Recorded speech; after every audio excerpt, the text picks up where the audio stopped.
behind the tables. This. That's very specific. Right, so then it kind of. It works, it works. Can it reach? Like what, I just want to see is the power that I'm kind of most. Yeah.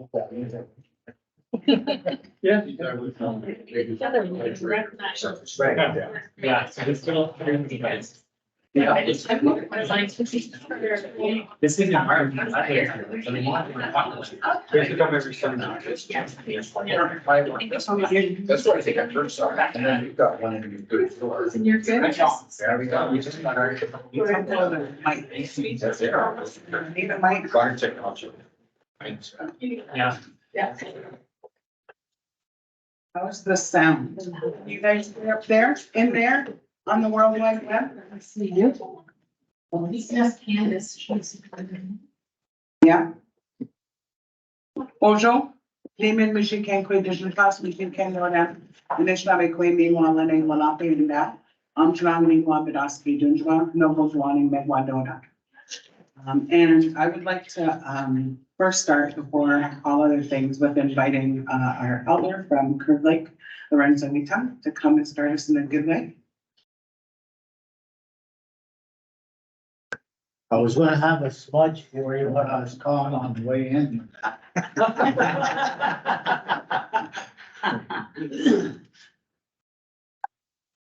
First of all, I'd like to welcome you all here. And I want to be thankful for your presence. I want to be thankful for your the way you receive things, the way you give back. I also would like to be thankful that I have a house for my family. And I know people who don't. I want to be thankful for the nice weather we've had so long. For those people without housing, that their life wouldn't be so tumultuous. And I pray, Creator, pray that you come and join us here tonight in Bimmaadiziwn. Bimmaadiziwn. Scan our way up within Bimmaadiziwn. Please help us with the work we have before us. Creator. I would like to be thankful for the ability to be here this late in the day. Because there are people that can't make it here. They just don't have it in them. For them. I'd like to be thankful, Creator, for the opportunity to speak here.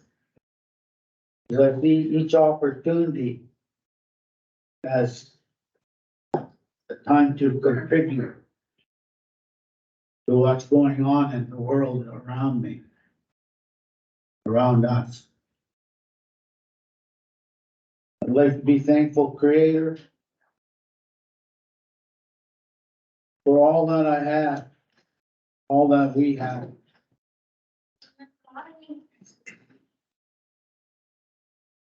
Creator, I ask you once again to come here, help us. Help us be kind and respectful to one another.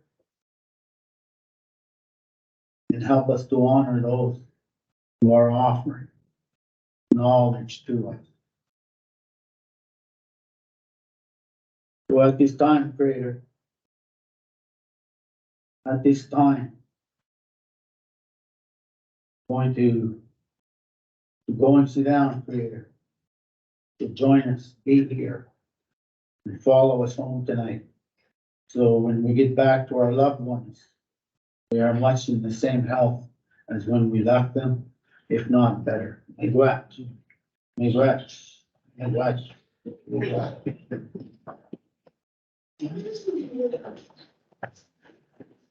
Miigwech, Lorenzo, for those words and for starting us off. I want to also acknowledge that I'm not originally from this territory. I said it in my introduction, I said I'm from Bimmaadiziwn, so Sarnia, Chippewas of Sarnia in English.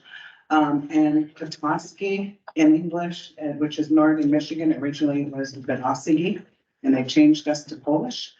I've been fortunate enough to be welcomed into this community, this Mississauga or Michigan community by the people here. I have traditional family and kinship family here now. I've had the privilege of raising my son here, working here and enjoying life here. And I'm really, really, really grateful to the people of this territory for that. And my work with Peterborough Health unit, as well as every place else in this community, is my responsibility as a visitor here to make sure that I'm doing my part to acknowledge this beautiful place. So Chimiigwech for that. A lot of people will say it's the Williams Treaty territory, and I like to remind people that there's more than 18 agreements and treaties that were signed in this territory.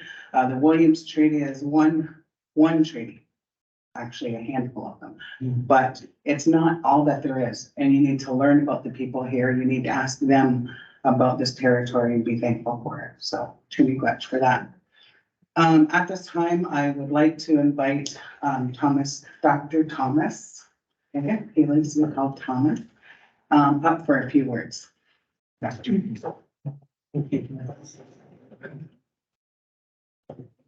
Hi, my name's Thomas, and I am a settler here in Nova-Jiwanong and the medical officer of health, CEO of the health unit, Peterborough Public Health.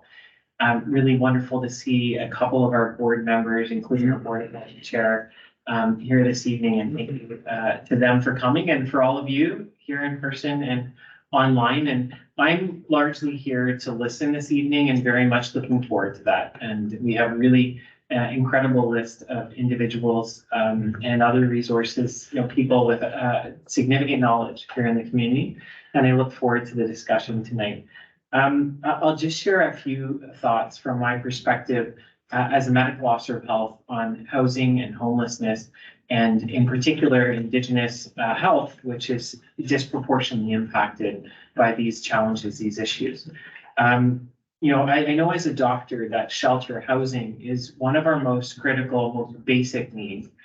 Human beings can survive 3 weeks without food, 3 days without water, but in bad climate can't even survive 3 hours without shelter. And so shelter is our most basic need. And as we see and look around us, shelter is increasingly a concern and is therefore not just a health issue, but a key human issue.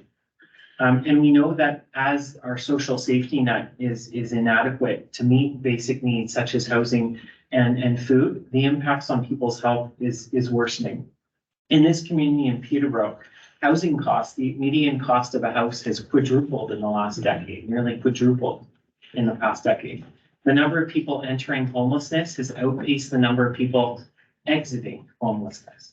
Homelessness is an extreme end of a continuum where many people may meet inadequate housing needs. And the health outcomes are not only for those that we visibly see experiencing homelessness, but with many people who may be living in crowded or inadequate living conditions. We know this includes infectious diseases. I started my public health career as a medical officer of health in Labrador in the north, and certainly in the north, significant challenges with overcrowding led to concerns around COVID-19. But also around other infections such as tuberculosis, which itself is a social disease from the impacts of inadequate housing. There are many other health impacts of inadequate housing, including mental health challenges, cognitive impairments, injuries, chronic diseases, and ultimately the impact of homelessness on health is significant, with a life expectancy of somebody who's experienced homelessness nearly half what a Canadian average is. And so the best estimate for males is a life expectancy of 42 compared to 80 as an average life expectancy in Canada, and for females 52 compared to 84. We know through COVID-19 there's a disproportionate burden of homelessness on people experiencing homelessness, 20 times higher rate of hospitalization, 5 times higher rate of death. The roots of homelessness are deep and complex. It has its roots in an unfair society and adversity that's often faced earliest in life, in the first couple of years, even of life. The evidence shows over 90% of people experiencing homelessness have personally experienced a traumatic event such as violence, abuse, neglect, parental substance use, parental incarceration. When a child has these cards stacked against them, the consequences are clear and impacts them potentially through their life. I had the tremendous privilege of being part of the Canadian guidelines on homelessness and health. And in that work, there was a separate a tangential process that was undertaken, led by Jesse Thistle and Janet Smiley on housing and Indigenous health. And that report talks about the fact that Indigenous peoples are 8 times more likely to be homeless than non-Indigenous peoples and represent anywhere from 10 to 80% of the population experiencing homelessness in larger urban centers. They talk about the roots of Indigenous homelessness linking directly to colonial disruptions of self, family, community, land, water, place, animals, culture, language. And so it is not therefore surprising that in this community, in our very own community, the point in time count that United Way did to assess homelessness identified that 27% of those experiencing homelessness right here in our community of Peterborough self-report Indigenous identity. And this is an overrepresentation by nearly 7-fold. The point in time count has demonstrated this challenge in our community is getting worse and that there is significant social and health needs of population. And so I just wanted to share a few perspectives from a health perspective generally. I recognize I bring a Western medical perspective to the work that I do, and I'm very much looking forward to the conversation here this evening. Very much looking forward to hearing from the panelists and our board chair here. Grateful that you're able to run the show here tonight, Liz, as our chair of the Indigenous Health Advisory Circle of Peterborough Public Health, which is a tremendously important work, and grateful always for your work. For David, your work as vice chair and helping to lead the idea that brought together this session this evening. So I want to say a big Chimiwach. I want to say Nakumek. I want to say thank you. And again, looking forward to the discussion. So just a couple more words before we get started. And so as Thomas mentioned, I'm the current chair, newest chair, thanks David, of the Indigenous Advisory Committee, or Indigenous part of the Indigenous governance at Peterborough Public Health. But we're lucky to have Katie here with us, who's the previous chair. And so I would like to ask you to come up and say a couple words, because a lot of the work that's happening now, and as I come in as the chair, has been started and maintained and supported by yourself and First Nations.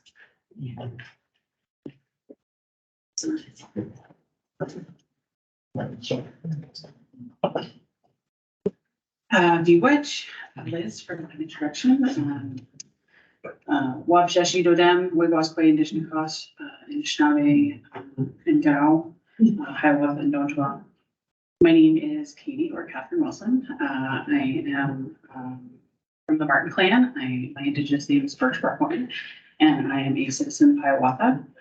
Current 5th term on council, 2nd term as chair for Peterborough Public Health. I apparently am a yes person.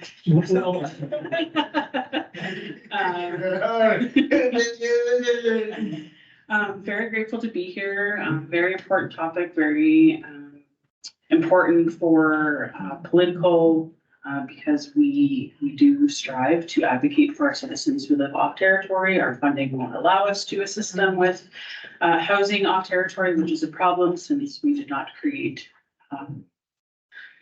reservations. They did. They created the separation, and so it is an ongoing battle. Housing, speaking with Thomas earlier about housing on territory and the issues that we have in regards to funding, in regards to land, and that we have to buy it back piece by piece in order to be able to have enough space for our citizens who have the ability to return home should they be able to afford to build a house, because of course the funding they do provide does not increase with the economy of scale for any purpose at all. I'm very fortunate. I was adopted at birth and raised in Peterborough in Bimmaadiziwn, and I was very lucky that 2 years ago I was able to build and return home to my community. I know that's not something that is available for all, which is why we're here and doing the work that we're doing and advocating for all of our people, urban and Ontario. So maybe I should.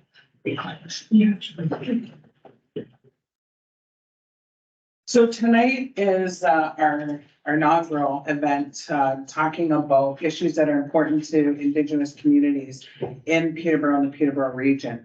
It's the brainchild of David, my vice chair, and then we all talked about it, worked on it, and pulled together our network of people that we know, and that are doing amazing work across the province and across the country, basically, because for Indigenous people, and when we're talking about the social determinants of health, when it comes to Anishinaabe people, it just says Aboriginal people. And so this is our opportunity to talk about the things that are the social determinants of health for Indigenous people or Anishinaabe in the broadest sense of the term. So we welcome you and being here, whether it's in person or virtually, and for those people that are going to be watching after, because this is being recorded and a lot of times people do watch after the fact of the live event. I'm going to explain a little bit how it's going to go. We have 4 people. Is Candace online? Oh, yes, let's see. So we have 4 people that are here going to be presenting tonight. They come from all different areas. They have done work that is very diverse from each other, as well as for the common cause. Again, different areas, but in the Indigenous community, when we're doing something in the broadest sense of the word, it affects all of us. It benefits all of us. It makes ripples right across the communities. It does not take away from our sovereignty and what we need in our own individual communities, but it does help us all together. So we're not the same. There isn't a pan approach. And this is our attempts at doing that. So we welcome you here to this. Each panelist will speak for 15 to 20 minutes. I'll give you a subtle late when you're getting close. And then there will be opportunity for questions afterwards, whether they're from in person or online. And I have prepared a few questions myself to ask the panelists as well. So how we figured, or how I figured, it's my fault if somebody doesn't like it, we would do the presentations as by geographical, who's coming from the farthest direction right until we get here to our home base. So I would like to introduce Kevin Fitzmaurice as well as Candace. Sorry, I'm looking for my notes here. Candace Martin. Candace Martin, my apologies. Both based in Sudbury, and they've been doing a ton of work in the homelessness and housing for Indigenous people and research, as well as Urban Knowledge Network, UA, Urban Aboriginal Knowledge Network. Let me just, I printed everything off so I would have it at my disposal, and now it's all mixed up. My apologies. That's okay. I can do my own intro if you want. Perfect. Easy peasy, right? Hold on, we'll turn yet. Okay, so hello, bonjour, aniwache. My name is Candace Martin. I'm OG Cree from Hornpain First Nations, which is actually being renamed First Nations of Morrison River and Nagagamassis.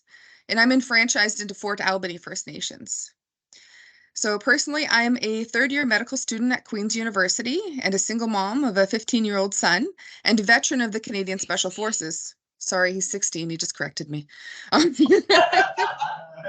Teenagers, right? So I'm also working on a two-eyed seeing approach to medicine, where we bring local Indigenous people into the medical schools to teach future physicians about our strengths and challenges, to try and reduce stigmatization and tokenization. So I've learned many things that I would like to share with you today. Many things you may know, many things you may not. I'm also the Vice President of the Native People of Sudbury Development Corporation on their board of directors. So that's why I'm here to give a little bit of that perspective. So I'd first like to give you some context as to why I'm so passionate about housing insecurity as an Indigenous person.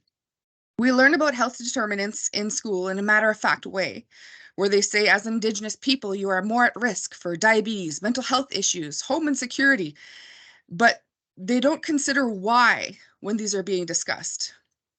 With mass displacement into secluded areas made for challenging living conditions, it depends on the area because you may not have farming, hunting, fishing, gathering, or even healthy food sources readily available. That results in diabetes running rampant. The lack of intergenerational wealth also leads to financial insecurity, even if there is food imported into the communities. Also, intergenerational trauma from the traumatization of the 60 scoop generation, residential schools, and day school survivors resulted in continuous suffering because it's not just them, it's their kids, kids. And so now we have more mental health issues directly as a result of the way the government treated our people.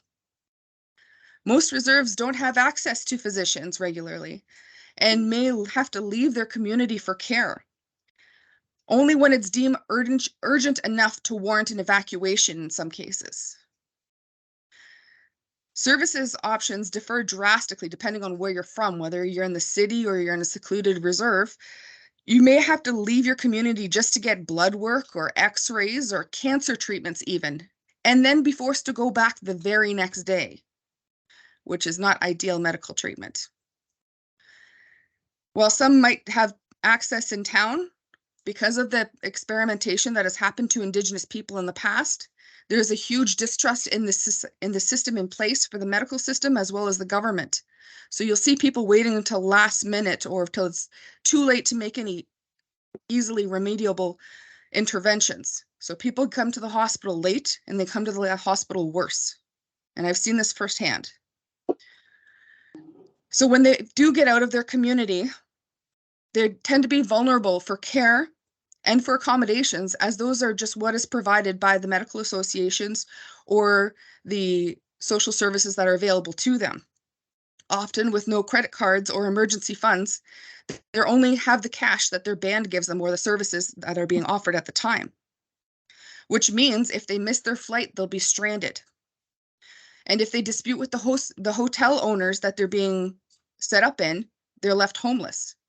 And if they don't like the food that they're provided, then they just starve. All while being there for medical services for themselves or a close family member, because that's the only reason why they would evacuate you on their dime. That's hard. That's very hard. There are many gaps in the system with dysfunction between who is responsible for the Indigenous medical care, whether it's coming from the federal government or the provincial government. There's issues with that, but often that results to housing insecurity when they come out because they may not be able to go back to where they come from.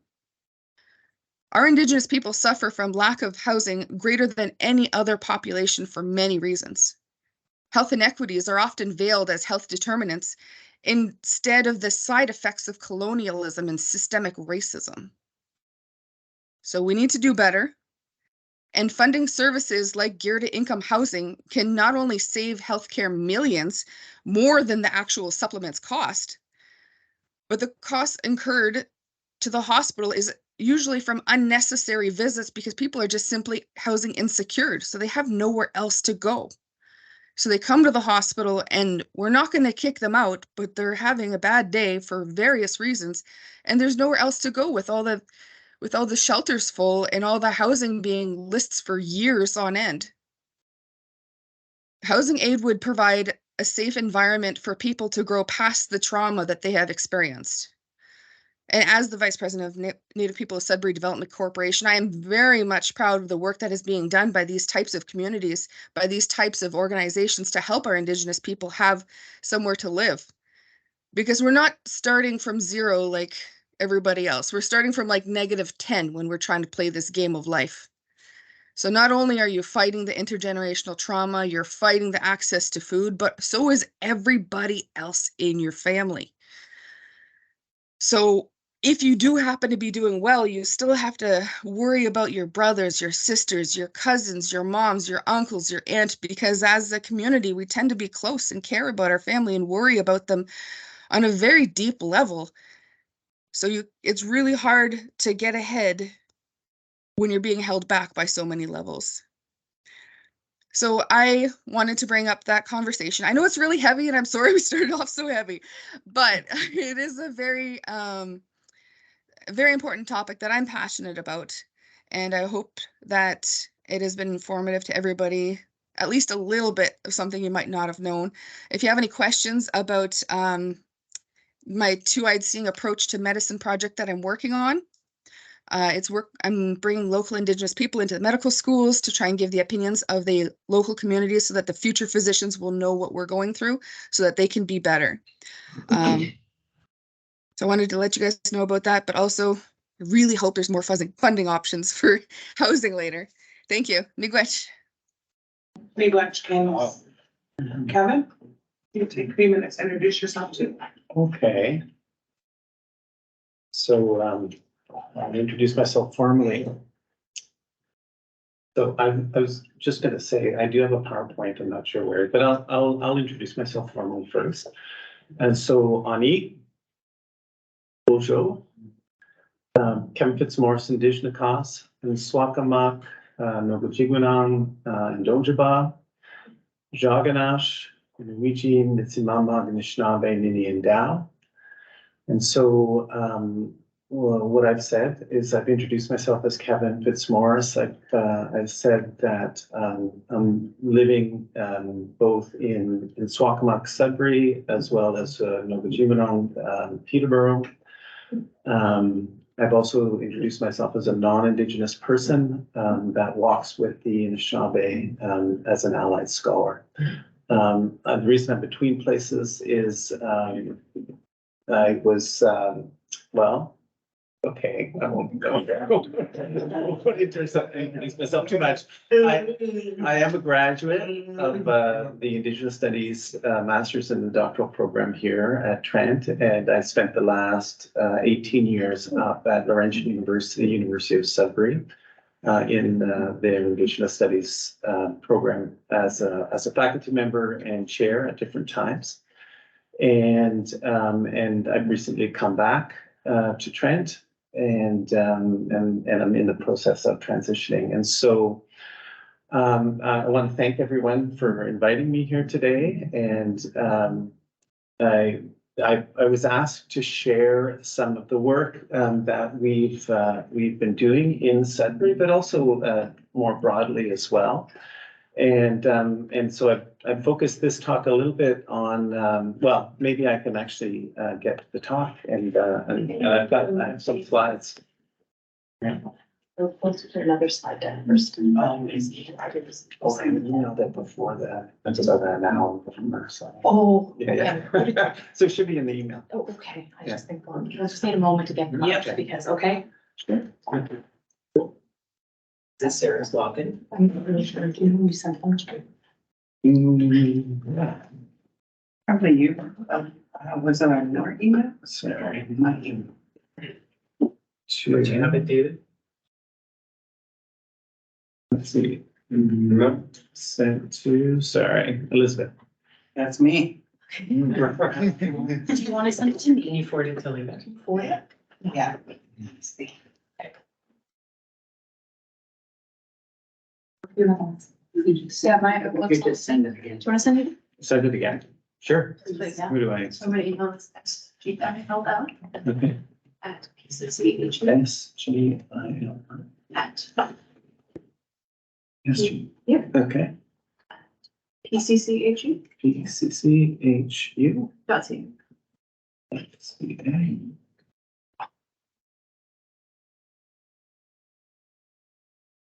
So I'll tap dance for a couple of minutes.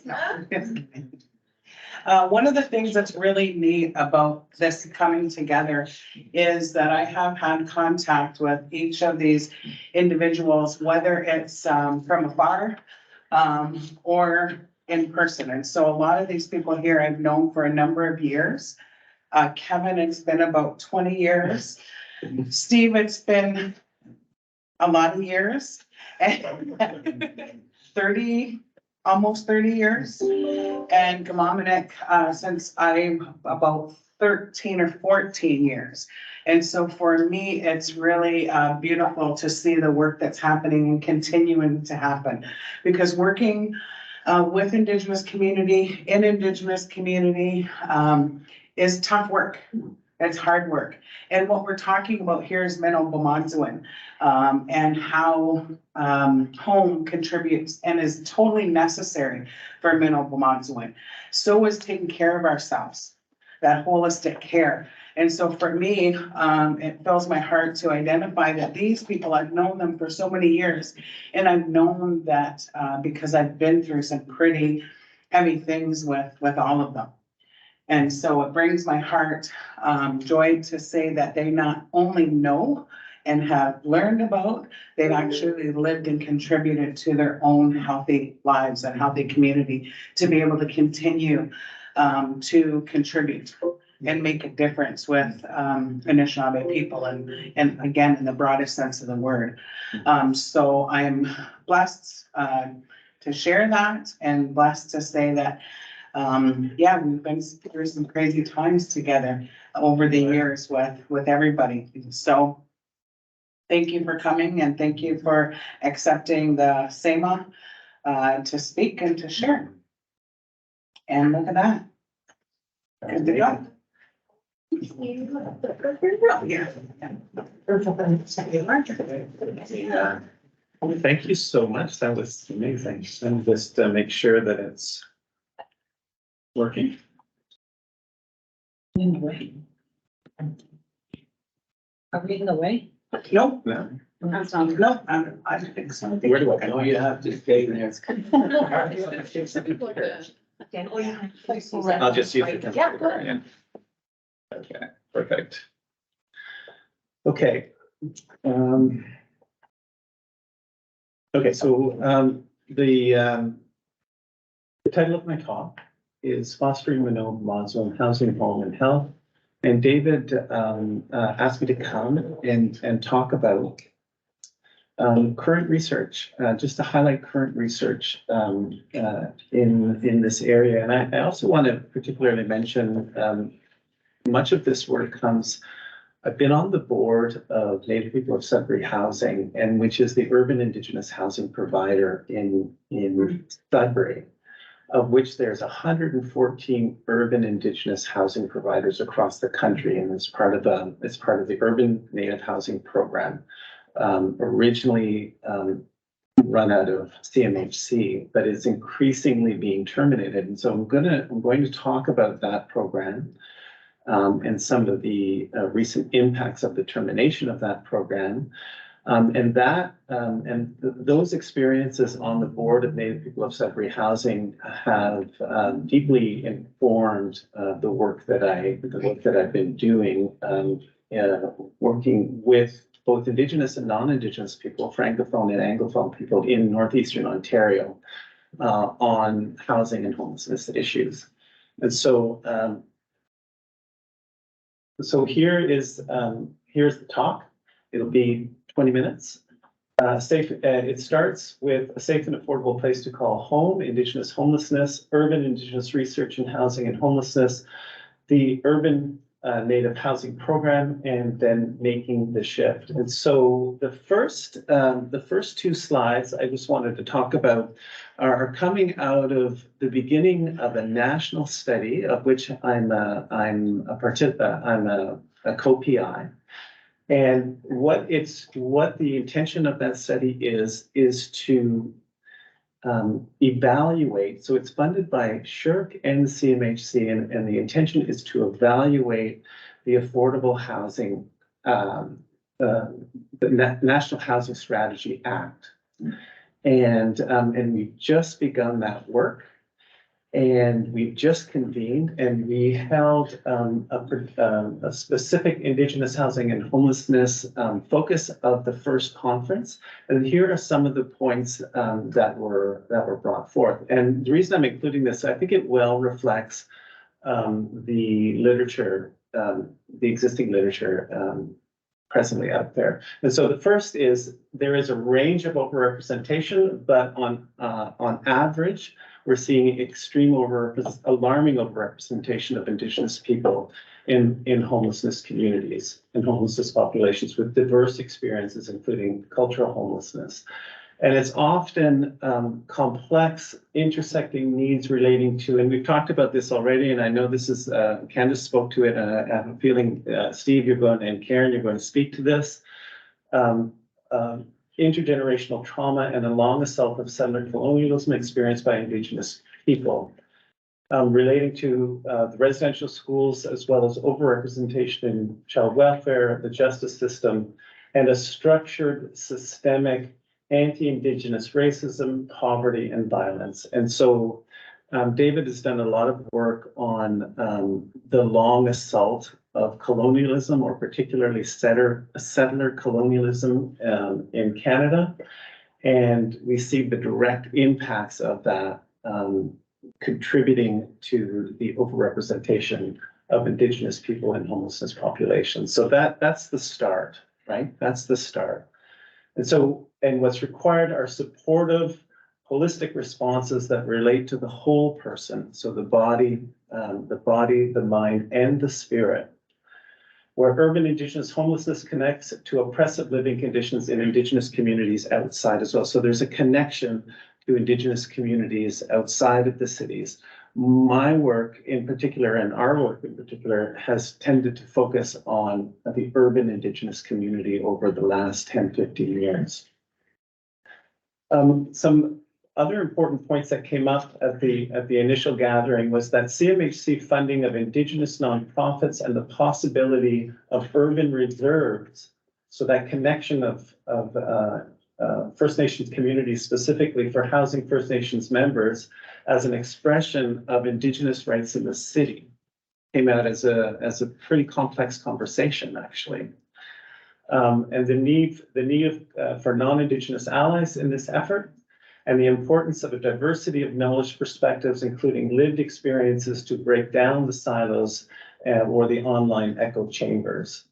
And the acknowledgement that reconciliation is hard work, and the movement to ongoing relationship building in the direction of living well and enjoying the world together. And recognizing diversity within Indigenous communities and the need for this to be reflected in the questions and the data collected. And so a part of that work was the beginning of the conversation of what research projects could look like as part of this evaluative work of the National Housing Strategy Act.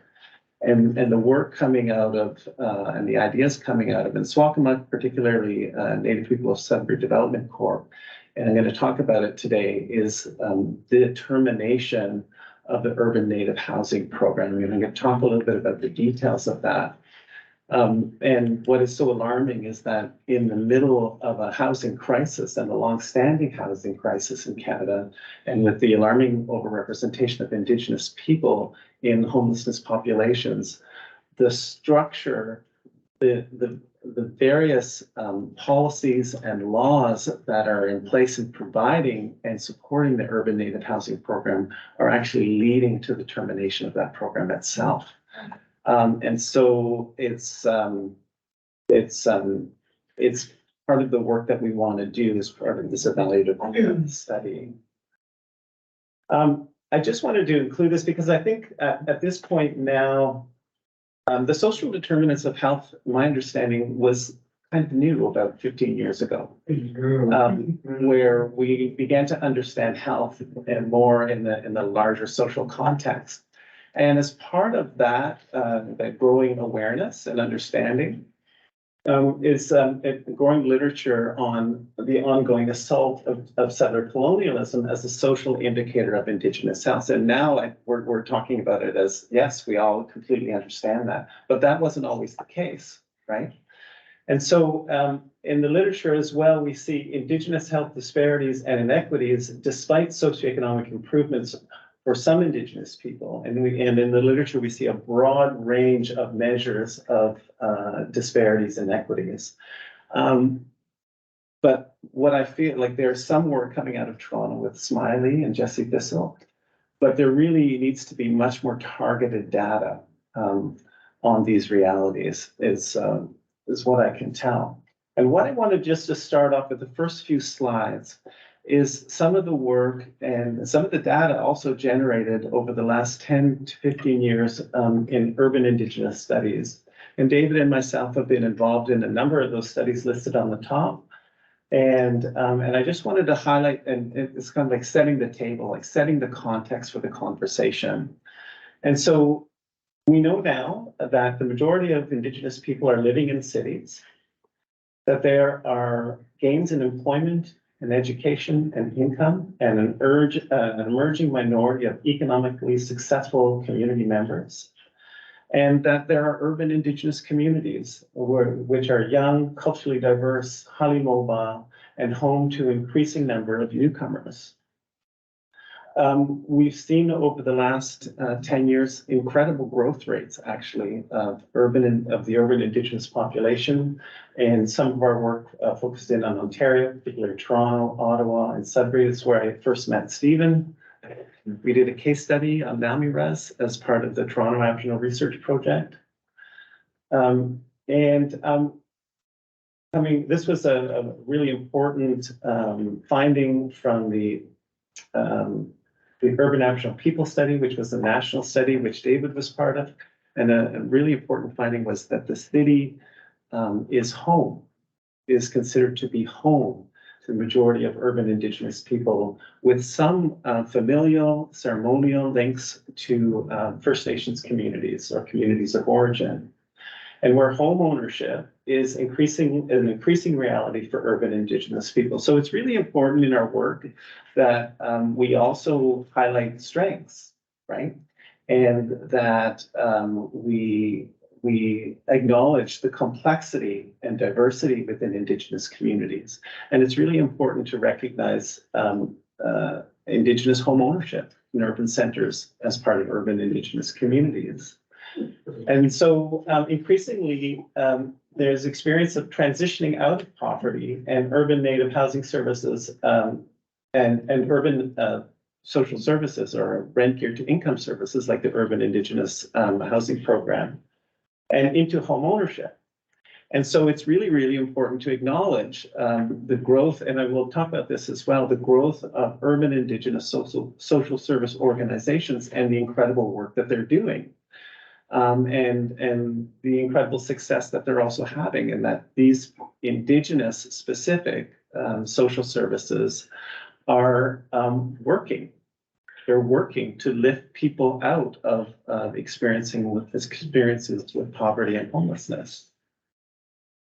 And so we see an organizational development and governance, and we see an invisible infrastructure of social service network, the growth of urban Indigenous self-government and governance within cities and councils. And there's a newly created in the last 2 years, a National Urban Indigenous Council. And we see the expression and exercise of urban Indigenous rights as constitutional rights. And so that's really, really important. And nonetheless, we also see, and this is, I think, in many cases why we're here tonight, is the persistence of overrepresentation in poverty and homelessness, child welfare, and criminal justice. And that adequate and affordable housing is a major challenge for urban Indigenous people because of high incidence of poverty, unemployment, single-parent families, and racism within the housing sector. So where we see unstable or poor housing is connected to many other factors influencing the quality of life. And that housing that integrates a diversity of community and culturally based supports is what's required. So the next few slides tell a story of need, of unmet need. And there's a number of studies that I'm referring to here that talk about the extent of that need, the extent of that unmet need in terms of affordable housing for urban Indigenous community members.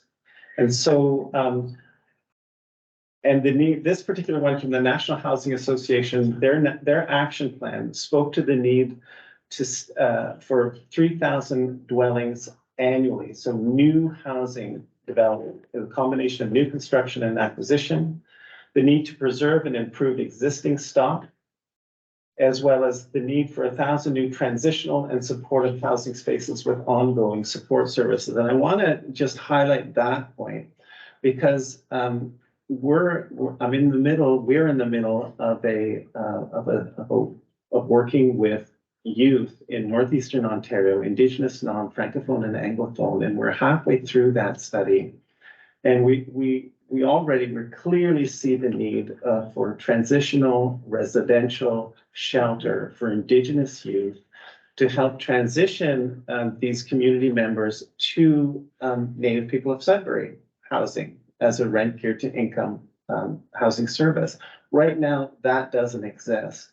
And so some of the findings that I'm going to be talking about are that the youth that are receiving services, homelessness specific harm prevention services in Sudbury, Timmins, and Cochrane are not able, those services don't provide the tools for them to actually emerge out of homelessness and their experience into social housing.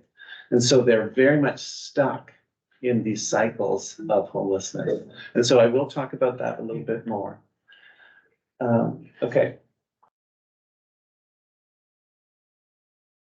And this is what I want to focus on here. And this is the detail of the termination of the Urban Native Housing Program, is that the mortgages are becoming due. The mortgages are being paid off. And so the agreements with the organizations like Native People of Sudbury Housing and CMHC are being terminated because now you own your home. And the subsidy for urban Native housing providers is based on the agreement.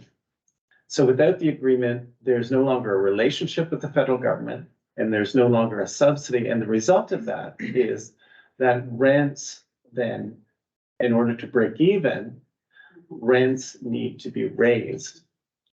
And so we move as an agency, we move from rent geared to income to below market rent is what we're looking at. And so, and here is our story.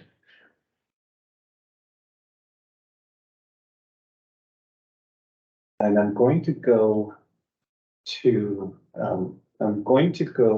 because I'm just in the interest of time, because I want to highlight key points, but I want to go to the case study for Native People of Sudbury Housing, because this is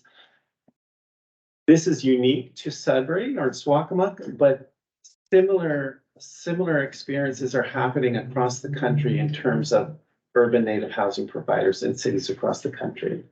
We're remembering that there's 114 of them. And so in Sudbury, we have in 1975, approximately, and there was a few years around that, we had 106 units, and 96 in Sudbury, 11 in Espanola, and all part of and funded out by CMHC under the Urban Native Housing Program that offered safe, affordable, and quality homes right across the city.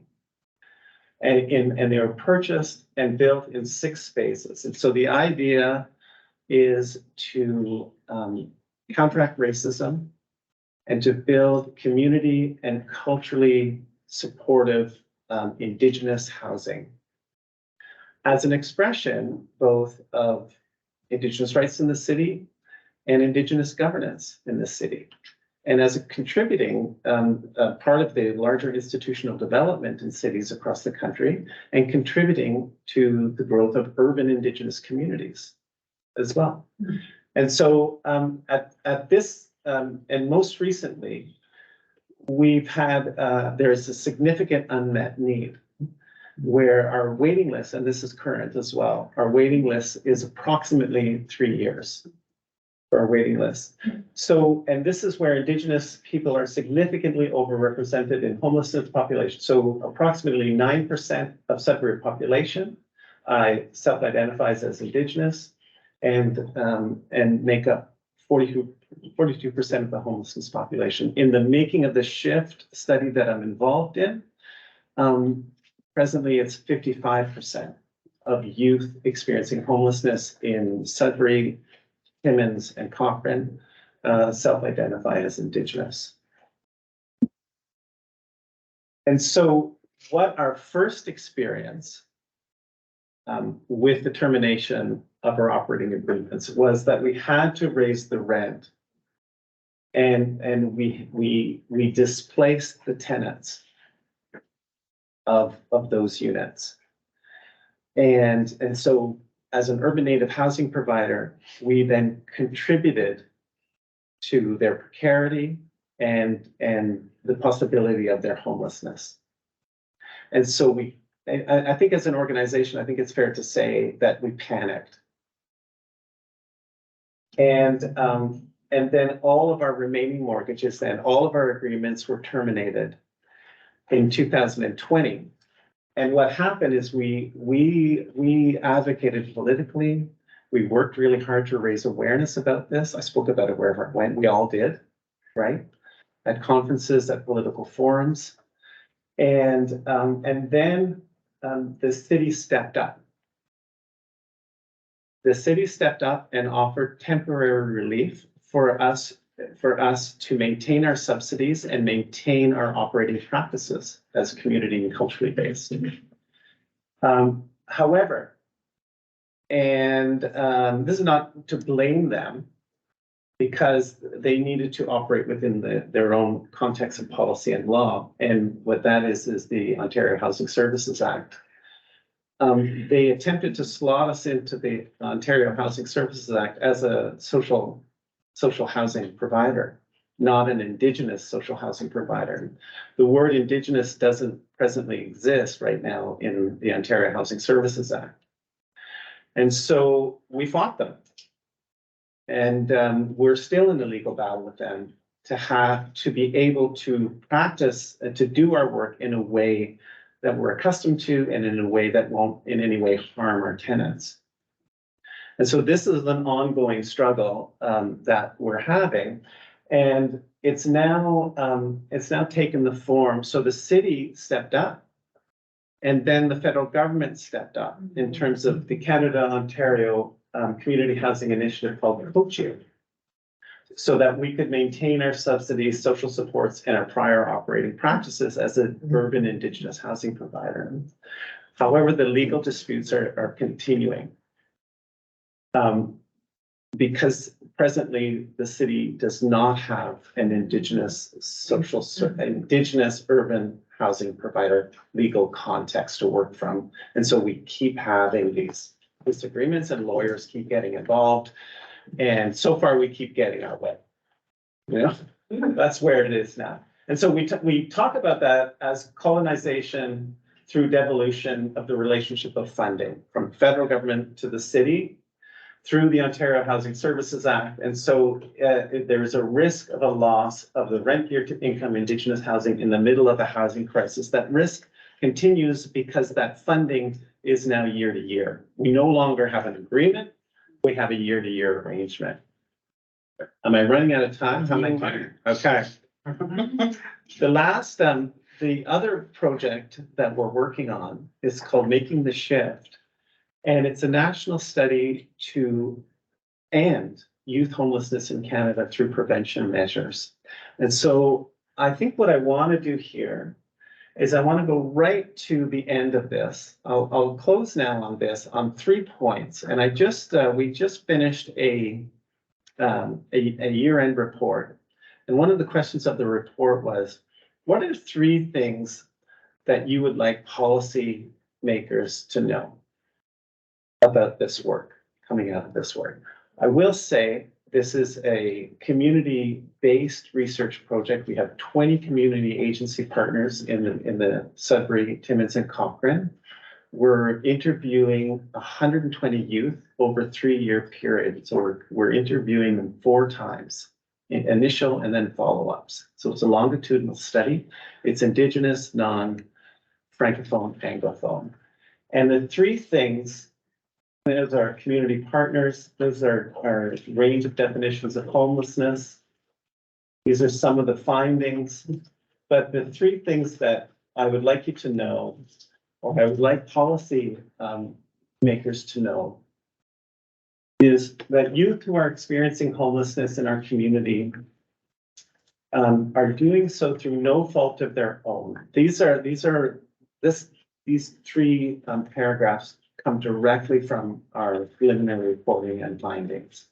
Through no fault of their own.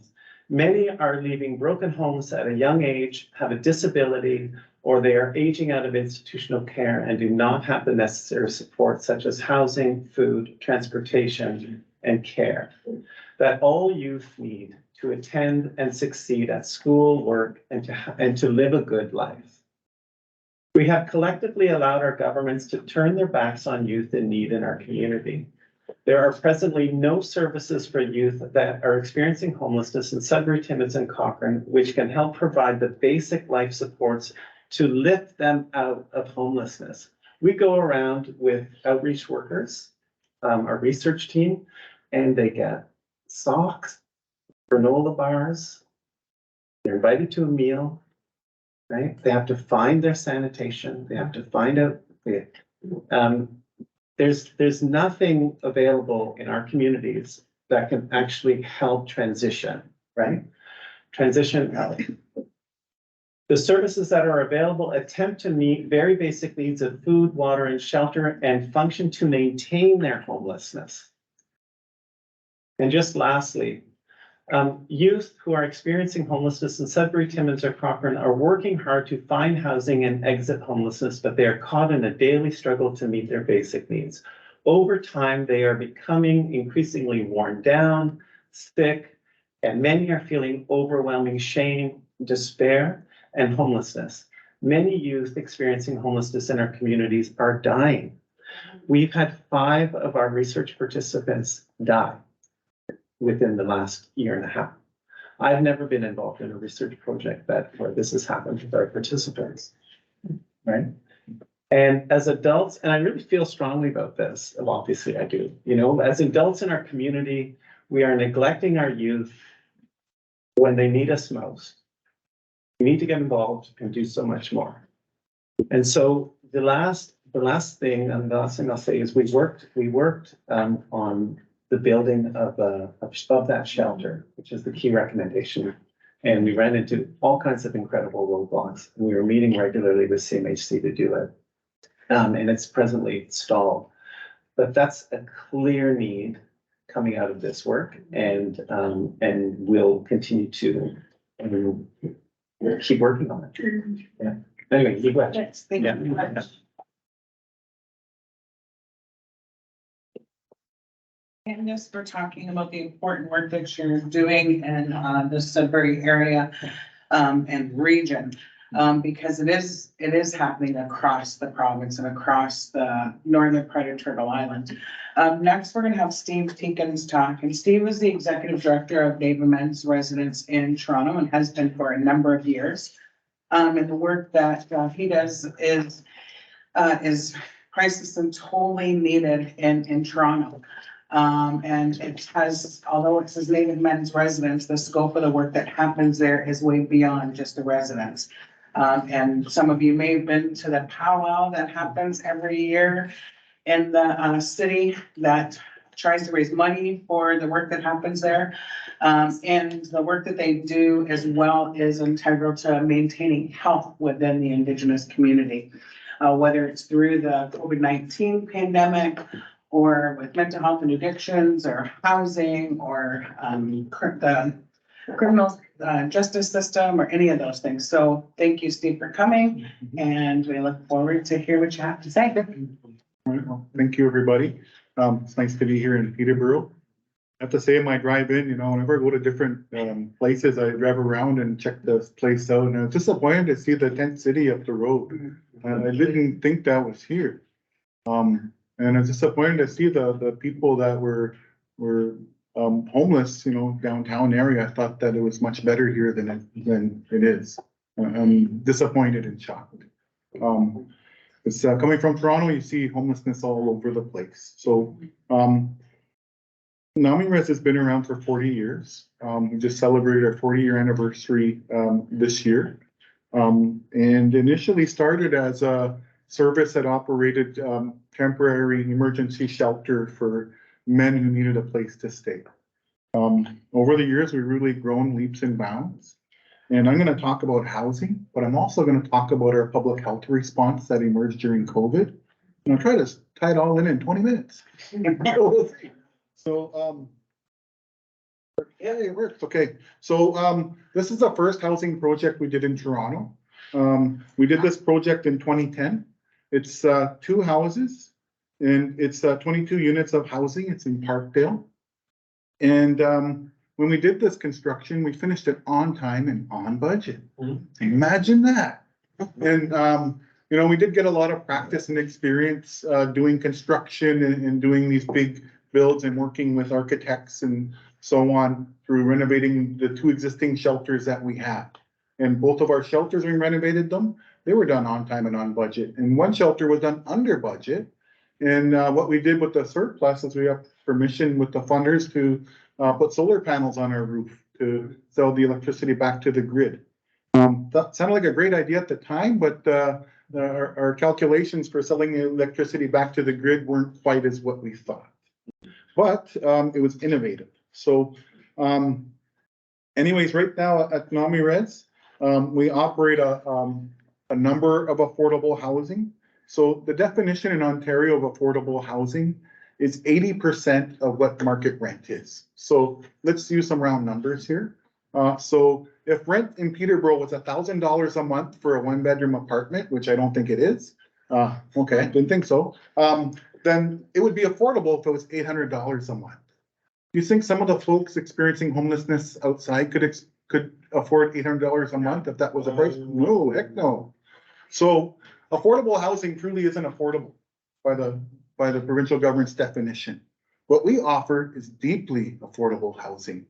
So this picture of these 2 Victorian style homes in Parkdale that you see here, we purchased both of them at the time in 2010, and we renovated both of them. I believe that just because someone experienced homelessness doesn't mean they need to live in crappy housing. These are beautiful houses. We looked at a number of innovations in terms of offering that housing. We looked at, we explored geothermal as a way to heat and cool the place, but it just wasn't there and it was very costly at the time. So we didn't go that way, but we went with Energy Star rated appliances. We went with, double or triple pane glass windows. We looked at ways to save energy. We did spray foam when it first came out. It was new at the time to make sure that it had a high R rating for insulation, so we weren't leaking out energy or emissions. And we know working with men that they're hard on things, you know, so we had to make sure the house was durable, that the shower fixtures were strong, that the showers wouldn't leak. Well, they leak once in a while, but we tried. We notice when you invest on the front end in housing materials that are durable and meant to last, they'll last a long time. So you won't always be spending money or trying to find money somewhere to fix things constantly. So we thought on the front end investment, that was a good way to do things. Now, since then in Toronto, we've acquired another house, which I'll talk about shortly. But right now, as we speak, we have 3 more affordable housing projects in different stages of the works. We have one on Coxwell of 20 units. We purchased it in the middle of the pandemic with our own funds. And we just passed committee of adjustment in June. So that's 2.5 years from purchasing, paying a mortgage for a vacant lot property to getting the building permit. 2.5 years. Not many not-for-profits can afford that. We're lucky. I don't want to waste money on paying a mortgage for a place sitting empty, but that's kind of what we did. We haven't started construction yet. And then just recently we applied to CMHC for their not co-investment, the rapid housing. And, yeah, we lost out by 1 point. So all our capital funding we were hoping for, gone. So, for a few weeks, I was at square one wondering, what the heck are we gonna do with this property? Are we gonna flip it and sell it? Are we gonna keep it and somehow make it work? Well, our friends at the Affordable Housing Office at the City of Toronto, they were able to come up with some funds for it, so it's fully funded now. We also have another building on Carlton Avenue. It's gonna be 11 units, and it's gonna be completed at the end of March. And it's gonna be, again, deeply affordable housing for our guys. And with this one, it's an interesting one because we had to compete against Indigenous and non-Indigenous housing providers to win that opportunity to operate it. What we got was a 50-year lease to operate that housing and the ability to more or less own it, but without owning it, right? Sort of like on the res, I guess, eh? You know? Except ours is for 15 years. Yeah. So and then we have another one that I just signed the deal last week to finalize the sale. And we bought a beautiful old Victorian style home on Broadview Avenue in Riverdale area. And our idea with that one, that's gonna be 12 units of deeply affordable housing for our guys. I think when you're an Indigenous housing provider, it's good to have different housing projects in the works at different times if you can swing it. And we're able to do that. And then on top of that, we have a new shelter in the works in Toronto, and it's gonna be a 70-bed shelter. So I've hit a lot of barriers in Toronto to getting affordable housing, and this is just a few that I've listed. It takes a long time to acquire permits in Toronto. The permit system in Toronto is broken. It has been for quite a long time, and it really urgently needs to be fixed. I know they talk a lot about it, and I haven't really seen it happen yet, but it's a big problem. Building code variances usually trigger a committee of adjustment hearing. So for instance, say we triggered a lot of building code variances with our first housing project I showed you. And it was old building code that when that house was built, going up against new building code. And sometimes things had to be grandfathered if we could. We'd have to ask the committee of adjustment to be able to do that. If our neighbors were unsatisfied with the natives moving in the neighborhood, which all of our neighbors were with every housing project we've ever had, they can go to these committee of adjustments and complain. And if they're successful in their complaints, they can tie up our building process with an appeal. And usually the appeals process after committee of adjustment, you have to go to the Toronto TLAB, Toronto Board of Appeal or something like that. And usually it takes them about a year to make a decision. Luckily, we haven't had to go there yet. But when you have to do committee of adjustment, it triggers a statutory community consultation. And I've been through all kinds of them, and they're harmful, they're ugly, and I don't really like them.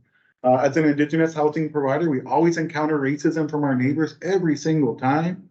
It's really ridiculous and harmful. I can't believe the audacity of people that'll say things right to your face in a panel forum like this. It's really ridiculous. And then we have some really wise people too that will put in public record their racist views in letters to the appeals board. And I have great examples of that, which I could have shared, but I chose not to. And then recently with our new shelter in St. Lawrence area, we're near the St. Lawrence Market. Our new shelter is going to be in a prime spot in downtown Toronto at Adelaide Street and Church Street, right on the corner, right by a church there.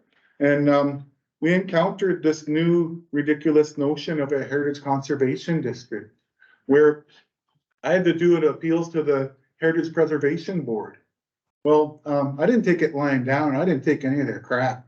I told them, you need to decide right here and now what side of reconciliation you want to be on, because I have half a mind to buy a full page ad in the Toronto Star and talk about everything wrong with this notion of heritage conservation in Toronto.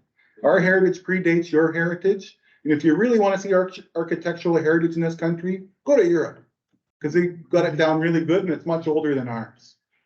So they kind of said, okay, Steve, we'll work with you. And they did. We're thankful that wasn't a barrier for us. But I know another example where heritage conservation was used as a new form of NIMBYism to prevent an Indigenous women's shelter from opening up in a neighborhood. It was really ridiculous.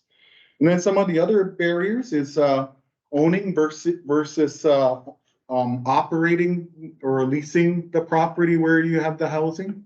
When you own the property, you can acquire equity. So as if you own it outright, as the value of the land increases, you can go to the bank and borrow off that equity. And that borrowing will enable you to purchase more properties, as we did with our Coxwell one that we bought during the pandemic with our own dime. When you lease it, you don't own the property. You can't leverage that to acquire other properties. But it's still useful, but not really as nice as owning it. So it still gets people off the streets and into housing. This was the housing that we acquired on Homewood Avenue. We acquired this one in 2017. And this is the one we had to compete against any housing providers in Toronto that applied for this RFP process, and we won. And what we did was, it was 2 addresses. We maximized the size of the units, and it used to have 2 stairwells and 2 entrances. So we just cut holes through the brick walls that were common walls. We put in 1 staircase rather than 2, and we maximize the square footage so we can make the units larger. It's 16 units of 1-bedroom affordable, deeply affordable housing. We had to go through a committee of adjustment for this, and it was really harmful again. We had 2 consultations with community, and they were both just equally as awful. And this one was completed in 2017, on time and on budget. I could elaborate more on housing. I also want to balance out talking about health, particularly Indigenous perspectives to public health. This is our organizational chart, and it's not the kind where you see in a non-Indigenous organization where it kind of looks like a pyramid and maybe the board of directors are at the top or the executive director. We flipped that pyramid sort of upside down and made a circle out of it. And there's one thing in the middle of this, in the middle of the circle, that you never see in org charts, and that's focus on clients. So the clients are in the middle of this that we work with.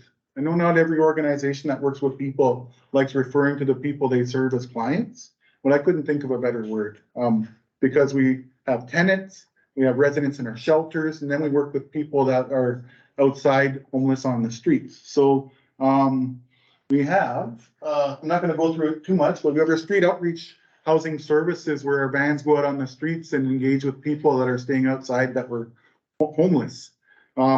We also have our Sagate program, which is a 22-bed emergency transitional shelter strictly for Indigenous men.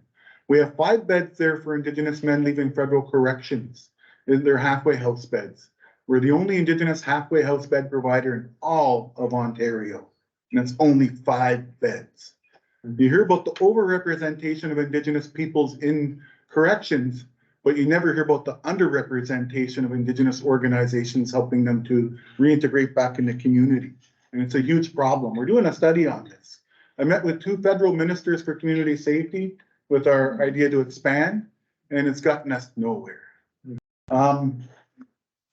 Next is our housing. Our one house in Parkdale is called the Wichita Mishkiki Wigwam. Our second house is Gnu Pene Wakinaban.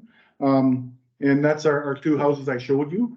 And then we have our men's shelter, which was a 71-bed shelter pre-pandemic. It's now to 54 beds.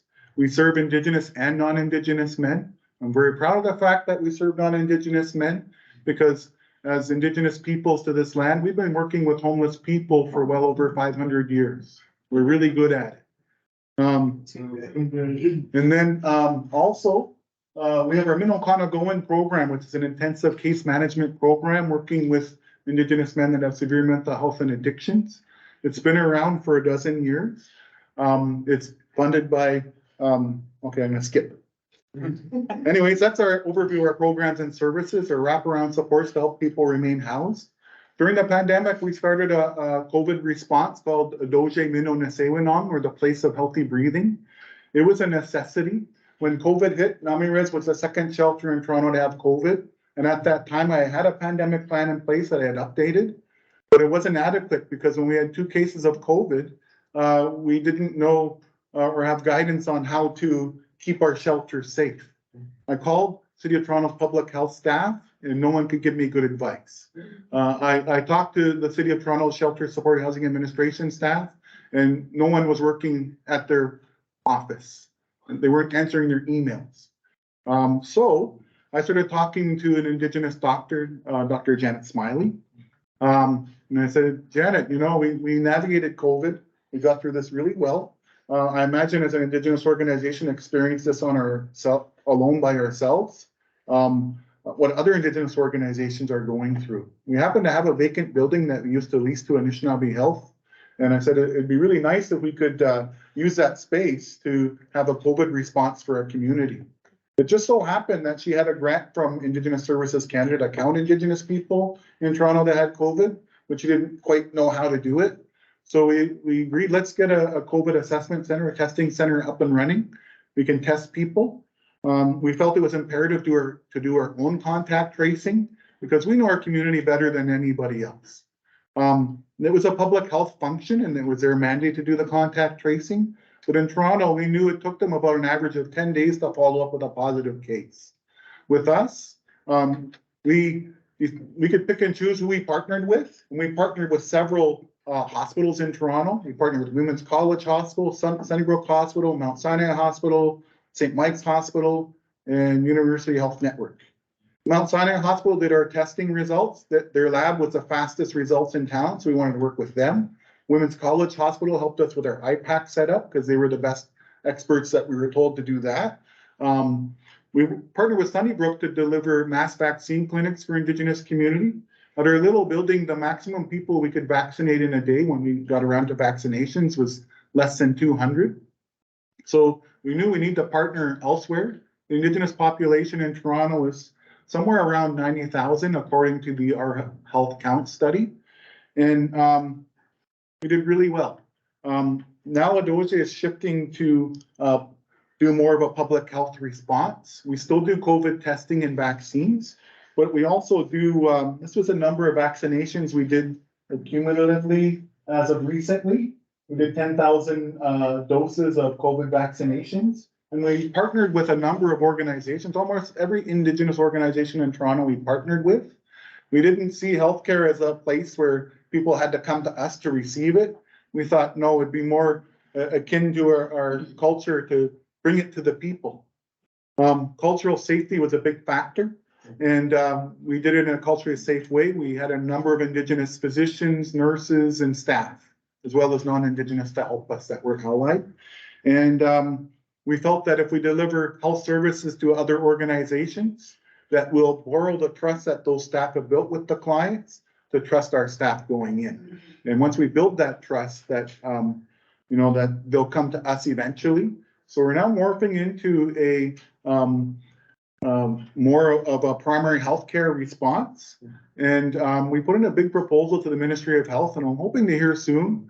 We put in a multi-million-dollar request. We wanted to hire a number of doctors as well as other types of healthcare practitioners. We also put in our proposal that and commitment from the University of Toronto's Faculty of Medicine that we would do placements for their docs that were studying, and so they can get experience working with Indigenous peoples. And we think the ripple effects of that might help healthcare down the road for those perhaps non-Indigenous doctors to have at least that experience and understand how to deliver health in a culturally safe way. So anyways, I'll leave it at that. And I guess I did pretty good. You did awesome.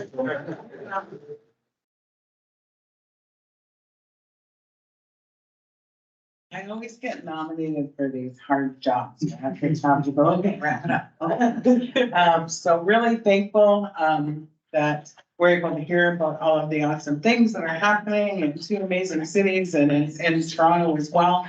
And the last person that we asked to come and speak is Gamamanit Watts. And I couldn't think of a better person to come and speak to this. I've known Gamamanit for a number of years, and her involvement in helping people in housing has been what I would say really Anishinaabe perspective or Indigenous perspective. One of the things that mainstream or Western experience and expertise doesn't necessarily recognize that Indigenous community does is that people that have been through specific things are the best people to help other people.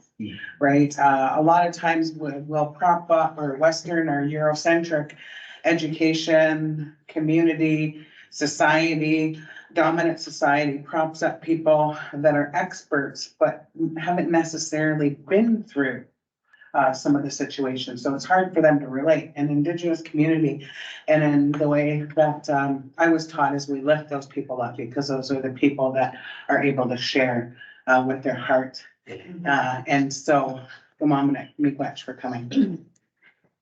Gretch.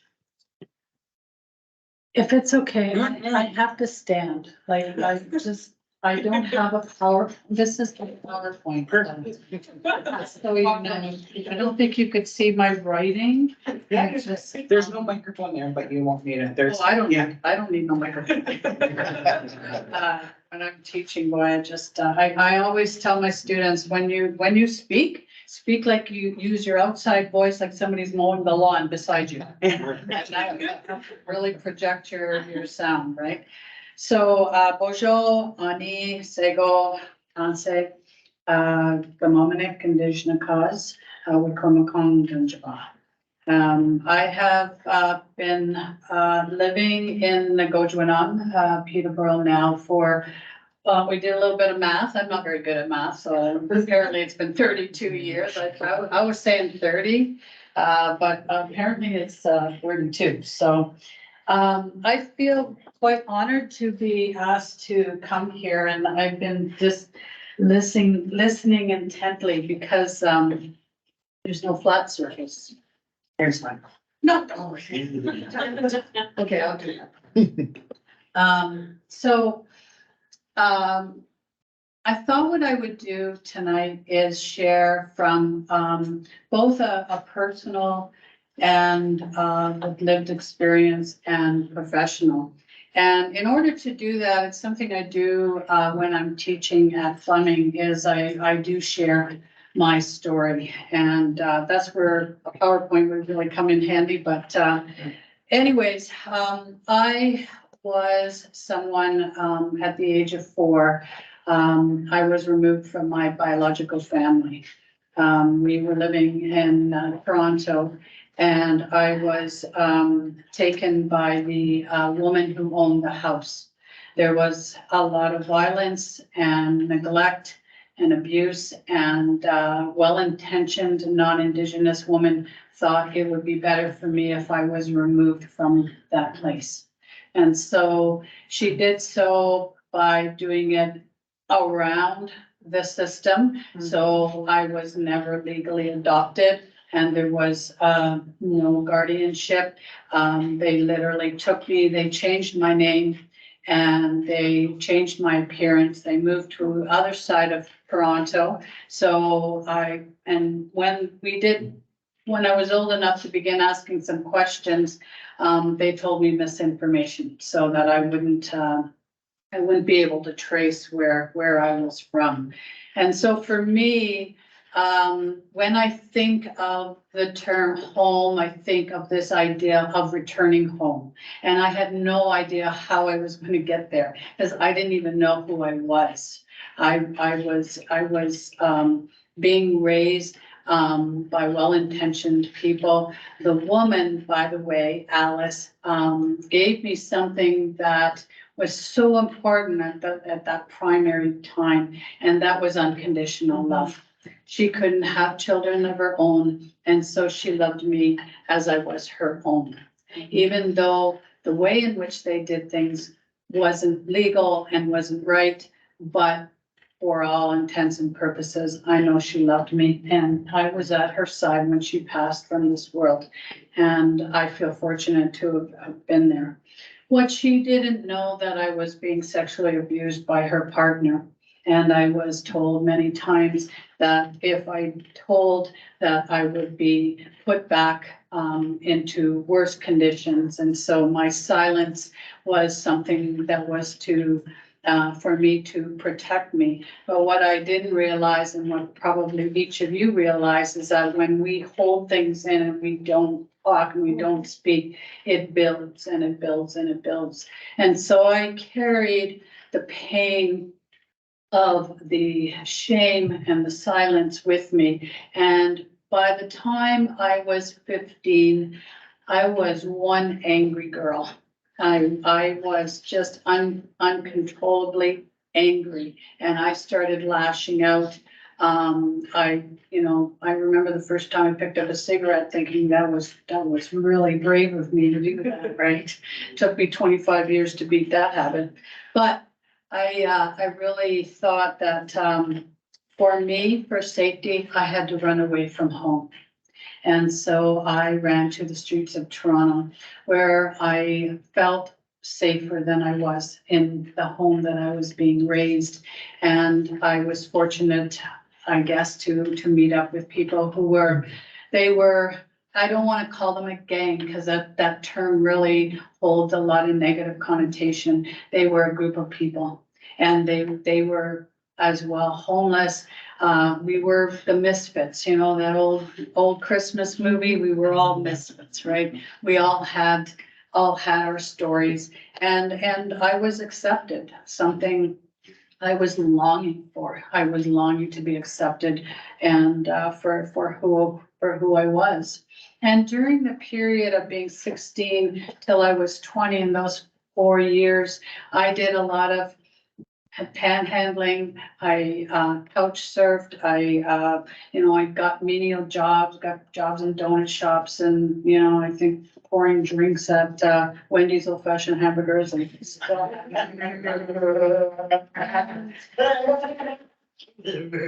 Then I was fortunate enough to find a job with Garfields of Canada, or I thought it was fortunate. And I was one of those people you see in the Toronto subways selling newspapers and chocolate bars and all those things, right? And I did that. And what I liked about that job is that I could be there drunk. It was so easy because I worked a split shift. So I would start in the morning, I'd start drinking in my break, and then I'd come back. And no one knew, and nobody questioned it. I just existed. Until I didn't. There was a gentleman that had come by, and he assaulted me in my workplace. And, being assaulted in a public place was traumatic enough, but to realize that it wasn't the actual assault that was so bad, it was the fact that 100 people stood by and watched this man beat me and kick me with steel toe boots. And it changed me forever, because then my sense of person and trust, and I just wasn't able to go back to work 1 month to the day. And it just happened that year. There was the days matched up. I lost my home in a fire. And so I was homeless again. I was older, and I found myself in a situation where there was nowhere to go. I had no insurance. I had no place to go. The people that had raised me would blame me. They said, "You're stupid not to have gotten yourself insurance." And so I took that in, those words of being again at fault for what was happening, and started drinking. And this time I included drugs, because I was just so much pain and just so confused as to what to do. And then something happened that I have to tell you about, because it was kind of crazy that it even happened.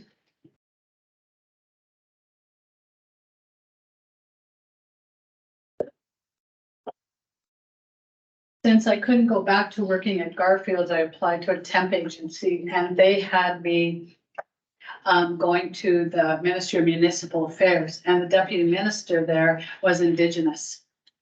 And so, of course, when I started there, I was just answering the phones, right? And he came by, and we had this conversation, and And he said, oh, you're Nish.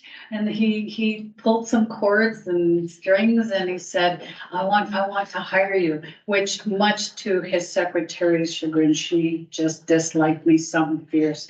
But he wanted to give me that opportunity. And that opportunity led to another opportunity at the Ontario Native Affairs Secretariat, where I got a job as a secretary. And I mean, I was changing light bulbs and doing crazy things, but it was nothing important, right? Until one day someone said, why don't you join us? We're going to Six Nations where we're in the middle of a land claim negotiation. So I said, sure, okay. So we arrived there. This was so exciting for me, like government, and here I had bought myself some new outfit.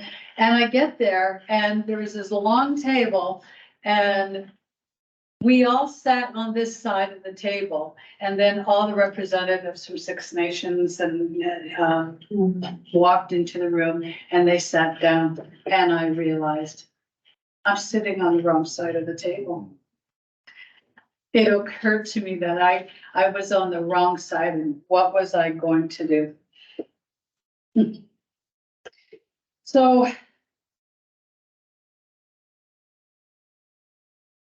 one of the things around that time that was impacting me, and I told you about Alice and how she was able to love me unconditionally. I was still drinking at the time, and a woman named Marie had asked me if I would come to work at a camp, and it was Indigenous kids that were coming to this camp. It was a church camp, but I went. And when I got there, I was just running the canteen. And she said to me that she had a dream. And she said, I see you as somebody who's going to make big changes in the world. You're going to help build bridges between non-Indigenous and Indigenous people. She said, I don't know what that means or what it's going to look like, but I had this dream. And she gave me this gift of a red pipestone Thunderbird. And she said to me, this is your communicator. This will stay with you when you have to speak from your heart, when you have to share, bring it with you. Ask the Creator for the guidance and the words so that you can do a good job.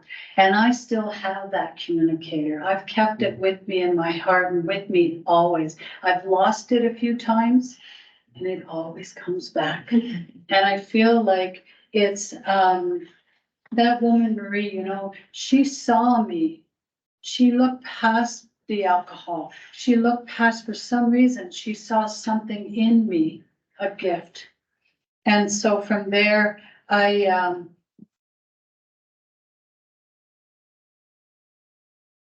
got really involved trying to get sober, and I started going to Native organizations. And I went to Council Fire where I met Jimmy Dick, and I don't know who he is. And I always say that Jimmy was there. He was he was the person that met me on that red road. And I began to learn about my culture.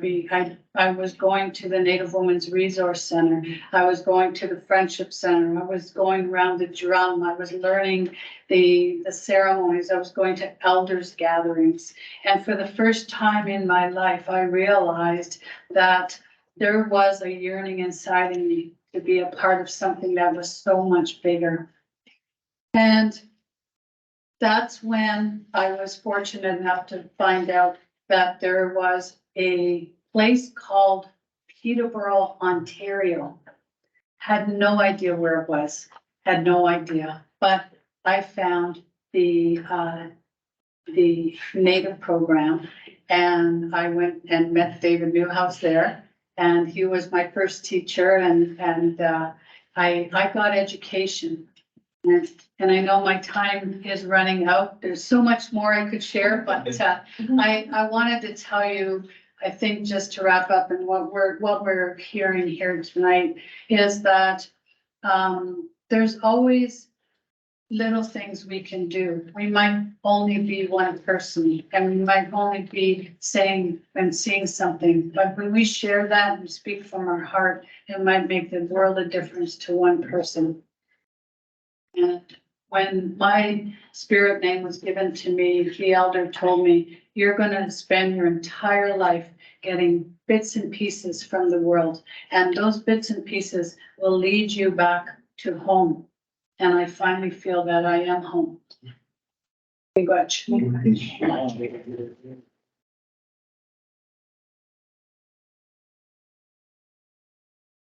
Big bunch. I just want to check in, we're good on life? Yeah. So one of the hopes that we were hoping for is to identify all of the, not all, some of the intricate and diversity of homelessness, precarious housing, how important home is to Indigenous people and how it affects our overall health. And also acknowledging that this isn't Indigenous ways of being, Indigenous ways of doing, and Mino Bimmaadiziwn is not just for Indigenous people. That when something happens, it often finds that we lead the way, whether people realize it or not. But when we're leading the way and talking about Mino Bimmaadiziwn and all of the pieces to Mino Bimmaadiziwn, and when people hear it and when people listen and they do something with it, it affects positive change for all people. And that's what's super important. So thank you to all of you for what you've shared, all of the pieces of it, all of the areas and the different corners that you touched on. I have a couple of questions for you, and I'm just gonna go through. I was trying to do my research before tonight and looking at things, and I was looking at the housing strategy that the government came up with, and they identified Indigenous housing as a priority. So a simple one-line statement, Indigenous housing is a priority. And what they're going to do with that priority to prove that it's a priority is to commit to engagement, which is what they did. They committed to engagement. And instead of identifying that the Indigenous engagement or Indigenous consultation, which I find that they're changing consultation to engagement, which means they're just gonna try to figure out and listen to people and then go ahead with their own agenda, but I'll digress. I'm a political family. So anyway, what they've done is CMHC had been tasked with doing Indigenous engagement as it relates to Indigenous housing, both First Nation, urban, rural, and northern Indigenous housing. So I want to know, everybody here that spoke, Candace, Kevin, Steve, and Gamaminette, to me, you have something really important to share. You have identified what needs to happen. We've heard you. We know what you speak is true. Have you been involved? Did anybody talk to any of you about this engagement or what would happen? Because what has happened is the government has proposed, I think it's $3 million, $4 million over 7 years for an Indigenous strategy, housing strategy, but they're not going to say anything about it until they've engaged. So have you guys been invited to engage on this potential urban, rural, and northern housing strategy? Or have you completed the survey? Oh my God. That's a leading question. Right? How about we start at that end of the table, come this way? No, Perfect. I have not. Are you done? Yes. No, in Toronto, there's 7 Indigenous housing providers, and not one has been consulted on it. And to make matters worse, this current Liberal government, 3 elections ago, they promised a national housing strategy with the Indigenous housing strategy. And this is what it looks like. Blank piece of paper. I know that they've gone on to engage with a newly formed group that didn't exist a year ago called NICHI, the National Indigenous Collective on Housing or something or other. I think it's a bad approach personally, just simply because a one size fits all for every region across Canada with the diversity of Indigenous peoples across all of those regions is gonna fail. It's gonna be just as effective as CMHC is for Indigenous peoples currently. In different regions across Canada, we have housing providers that know what the heck they're doing. All they need is the money, right? So in Toronto, our Indigenous housing funder is called Bimmaadiziwn Development Corporation, and their geography is all of the GTA. As far as Durham region to the outer edge, as far east as I think Halton. So it's a huge area. It encompasses two of the largest cities in the province. And they get 25% of the funding through the province's funding. And then the remaining 75% of the funding goes to Ontario Aboriginal Housing Services based at Sault Ste. Marie. So no, there was no consultation. They don't need to consult, just implement the damn Indigenous housing strategy once and for all. They promised it 3 elections ago. How many years has it been? So I'll stop there. That's Candace. Okay, so no for Native People of Sudbury Development Corp. However, there is the COCHI, so that's the Canada Ontario Community Housing Initiative, of which we're receiving funds through the city. And so there's a devolving of that relationship and that responsibility. So that's, I guess, not engagement. As a group of researchers in the area of Northeastern Ontario, we actually reached out to CMHC with our community partners, which included Native People Sudbury Housing, Swampmud Friendship Center, as well as the Urban Indigenous Council, the Sacred Circle, to begin conversations towards the development of this Indigenous youth residential transitional shelter. And we had a series of meetings. So it was our initiative, and we did have a series of meetings, but then, which is it, and I'd really love to hear what you have to say about this, because it switched over, the employees switched over, right? So somebody new came in and they essentially said, these conversations aren't going anywhere because we don't fund, and this was Rapid Housing, we don't fund NGOs anymore. We only fund cities, municipalities. And so I wouldn't worry about it, he said, just work with your city. So the city and us, obviously we're in a legal dispute, but we've also, as researchers, we've also had disputes around their response to encampments. They shut down encampments and they do not take a human rights, let alone an Indigenous rights approach to encampments. And so we were on an encampment response committee and we resigned because they went in and tore it down. And so there's all of these tensions within the city. But anyway, to answer your question, CMHC seems to be involved, but there's no direct engagement, except maybe, just lastly, with this national work, they wanted to be at that table. But that's not an Indigenous research study by any stretch. I think we're fighting for there to be Indigenous voices there. But so anyway, so that's the level of not much. Yeah. Candace? Yeah, so I'm with Kevin here on the Native People Sudbury Development Corporation. The only thing that I can remember that was even close to that was like a couple years ago, we had like meetings with CMHC, but that was before this whole policy got implemented. And it was like a get together of all the different housing providers. But nothing much has happened since that meeting, even though they brought up the ideas that the housing is an issue and how the providers need more funding and how the transitional homes need more housing and how the hospitals are being overburdened because there's just generally people who are homeless who have nowhere else to go.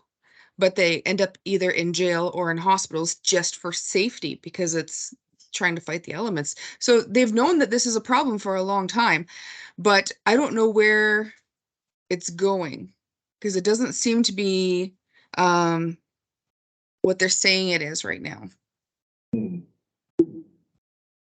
Thank you. So that was kind of a self-serving question because I am a little bit political. But I do want to pull kind of back to the health.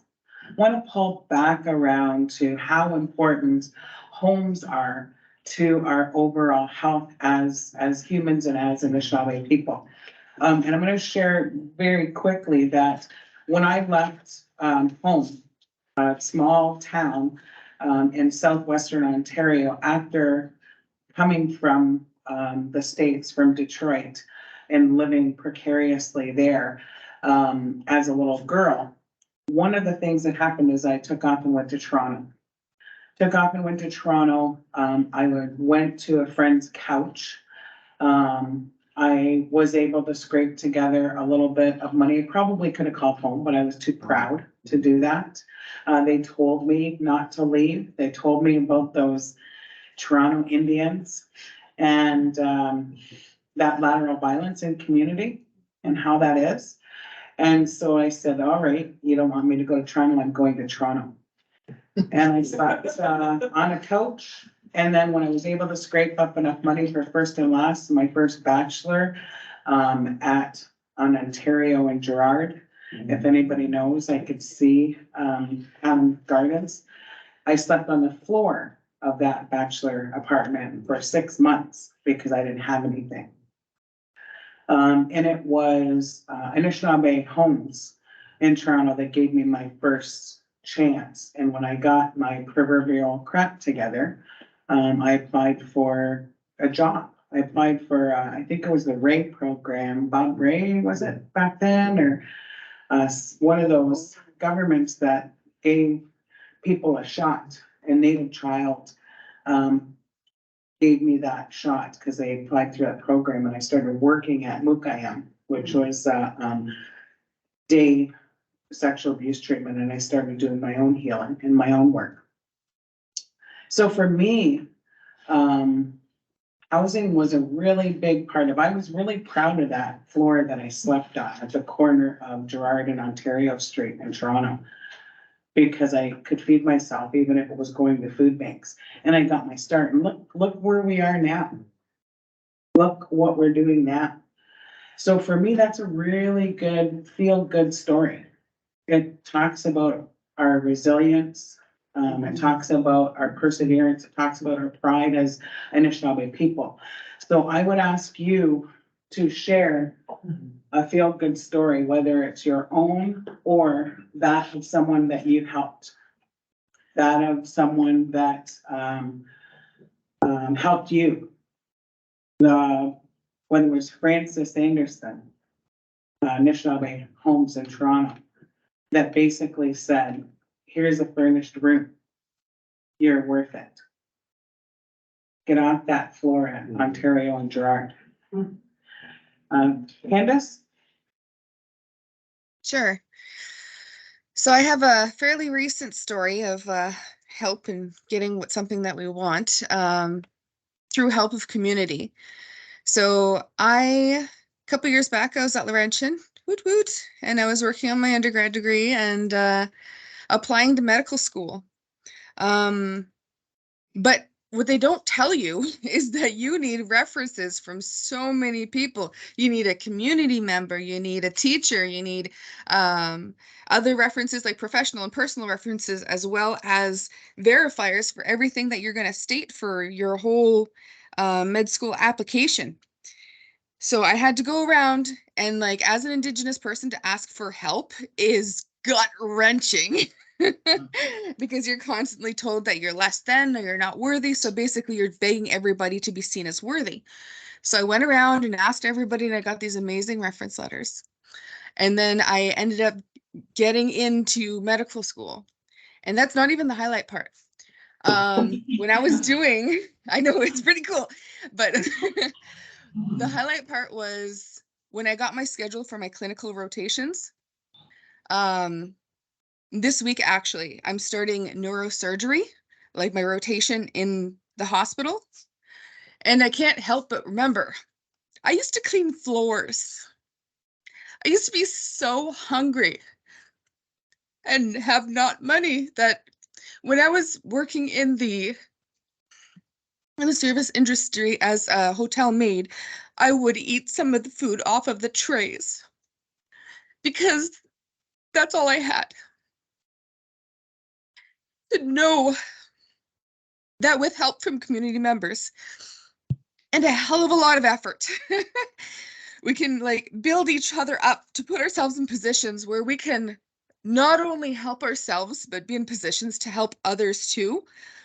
I think that's one of the really strong points of our community is that we're willing to come together when we need help. We're willing to help each other achieve our goals. And I thought that was amazing for me to know where I was and where I'm going was huge for me. And I know it was thanks to all the people who have supported me along this journey. That's my story. Kevin, Miigwech, Candace, that's an amazing story. I think I actually don't know where to begin. And the reason I say that is I feel like I've been helped my whole life, you know, and particularly here at Trent in Peterborough. And as a non-Indigenous person working in Indigenous studies and working closely with Indigenous people and community members, my partner recently asked, or we were having this conversation, and my partner said, "Isn't it strange that you've been doing this work for so long, even before there was a word for it, like ally, you know?" And she said, "I know why. I know why." And I said, "So why?" And she said, "So what do you think?" You know, and she said, "Well, because they gave you the family you didn't have." You know, and she's right. And it's been that way for 30 years, 40 years, you know. And I'm here back in Peterborough, and it's interesting. I didn't say this at the beginning, but I lost my job at Laurentian because Laurentian went through an insolvency, right? So the university senior admin made terrible decisions, and so many people suffered. The community as a whole suffered, and but I was able to come back here, back home, you know, back home to Bimmaadiziwn and work at Trent again, where I started.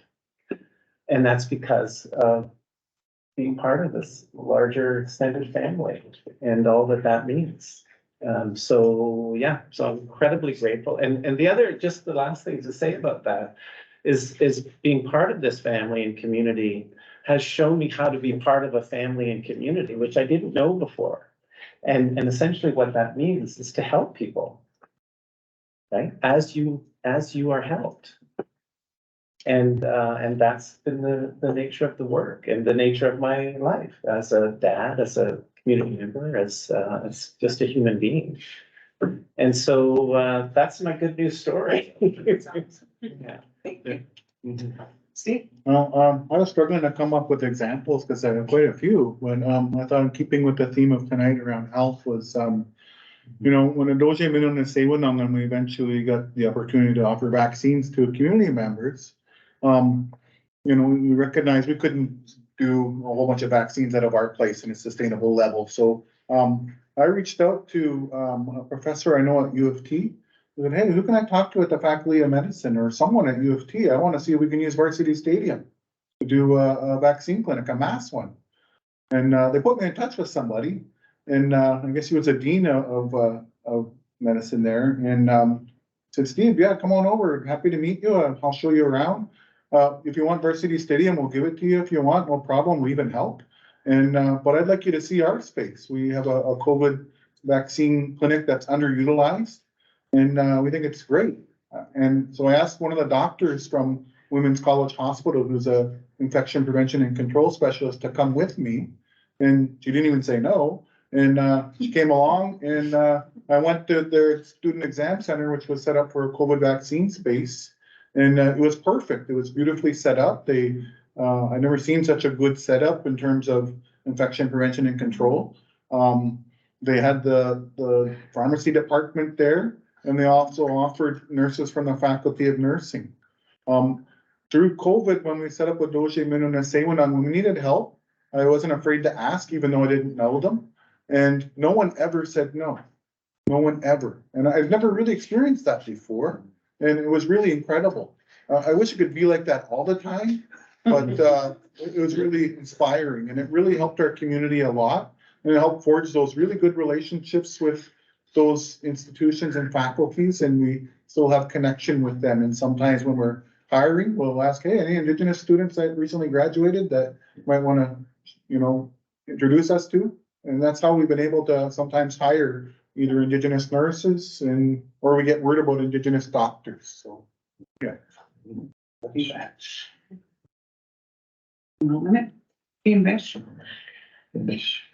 So I never got around to telling you.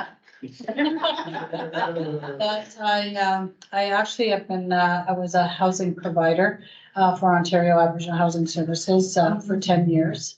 And in that capacity, I too have lots of examples of, you know, because for me, working there, it was an opportunity to give back and to help others who were experiencing homelessness and other issues. And so when I was sitting here too, thinking, you know, which experience, and there was one that stood out to me. For me, it's always been a difficult challenge for me to stay within the lines. I don't know why, but I just don't know what that word no means. And I go around if I need to do something. And I was often told that I wasn't a social worker, that I was a housing provider, and it was important that I do my job. But whenever there was a situation, a woman had 3 kids and she was living in a different housing portfolio.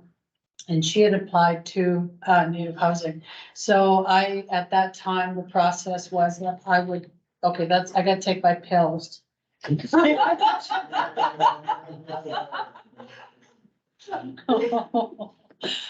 my gosh, it's gonna wake me up tonight. About this. So the process was that I would go out and I would sit with them and talk to them and find out, you know, their circumstance. And so she had explained to me that the housing that she was living in, the landlord was actually not fixing the issues, and that there was mold in her house and her kids were getting sick, and she had asked me if I could, you know, get her out of that housing. But because she was already in rent geared to income housing, the policy was that I could not offer because she was already benefiting. So because I had worked also for the city of Peterborough, I did a few phone calls and wanted to find out about this landlord and what on earth was going on. And so I found out that she had been fined quite a few times with infractions in housing, that she wasn't doing the work, wasn't completing it.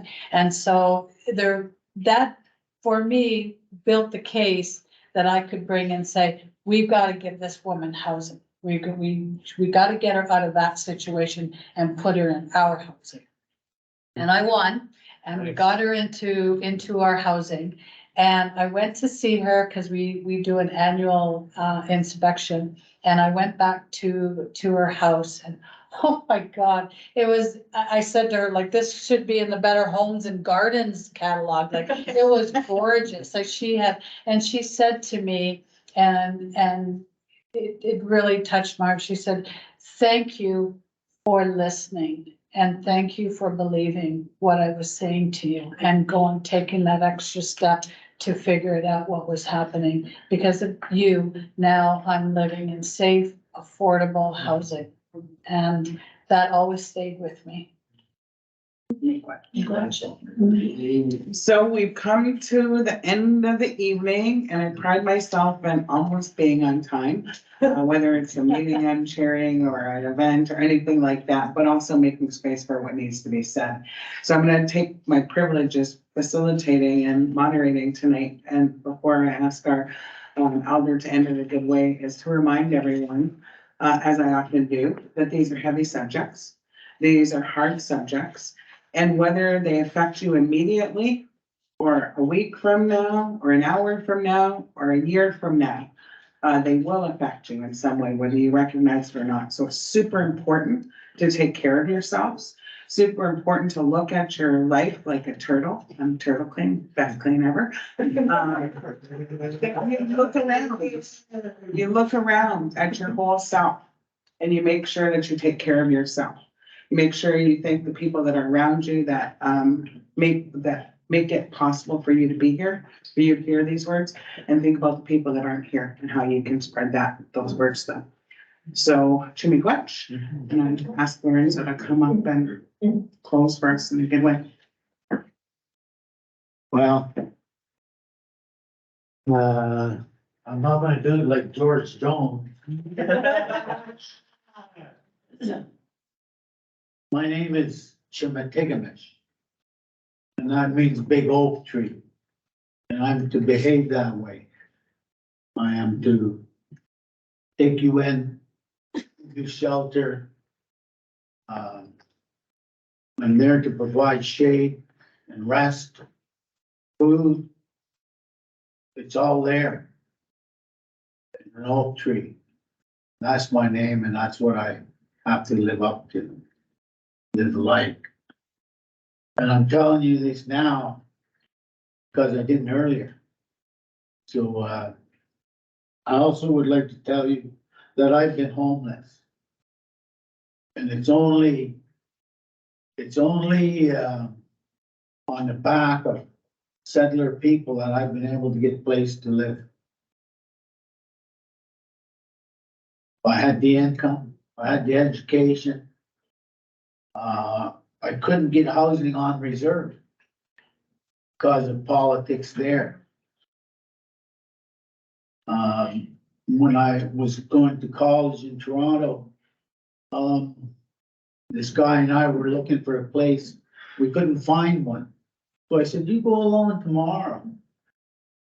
And he said, why? And I said, because you'll get a place. You'll get a place without me. He said, no, that's not the way people are. And he went and he got a house that day. And then I had the same experience with my wife. No one would rent to us because I was an Indian. And so I sent her along. And she got us a place. But we were the first ones on our community to get a Section 10 house. Section 10 is the band holds the mortgage for you. And you pay the bank. We burned our mortgage. It's gone. We own the house now. Kids are leaving. It's too big a house. But my experience with health in this way has shown me that the type of house you live in affects your health. Type of dwelling that you reside in will affect your health just as much as being homeless. Because it traps you in a wage bracket or financial bracket that is very hard to get out of.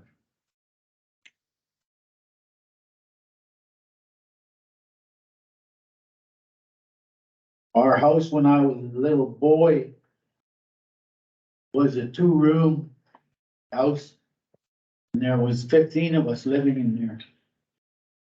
And when you'd lay in your bed at morning this time of year, you could see the frost on the nails.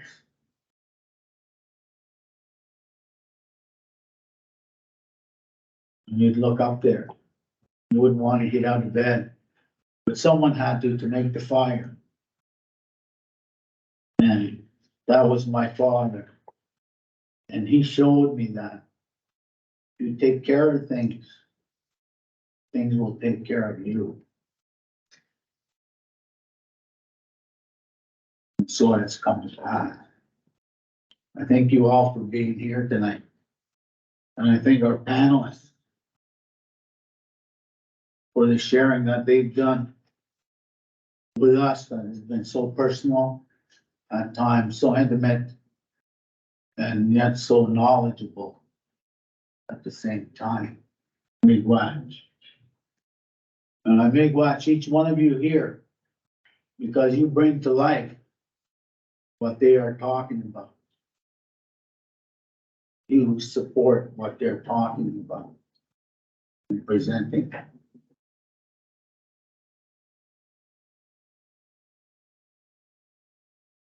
Bonjour, j'aime le Chimitegmishmin. Miigwech and the kid. Yeah, we don't push in. Thank you for helping us do what we had to do here tonight, Creator. And I pray, Creator, for the safe deliverance of everyone here to their homes tonight. It would seem to me that everyone in this room has a home to go to, call their home. And for that, I am thankful. I am thankful, Creator, for the words that came out of our panelists tonight. I'm sure they were guided by your gentle hands. And I appreciate, Creator, the opportunity to stand here and give thanks for all that we have tonight.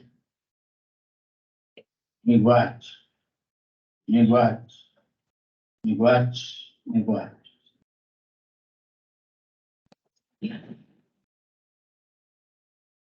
And go home.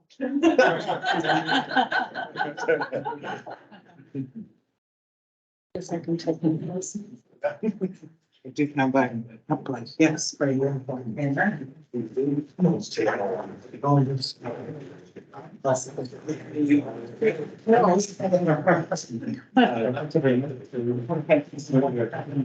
Let me take my, thank you, Candace. Yeah, okay, thanks. What's that?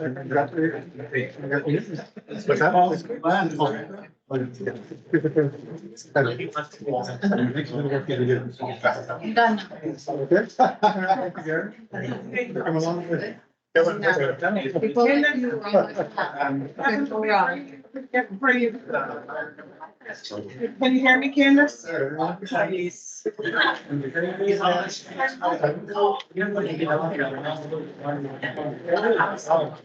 Just like design.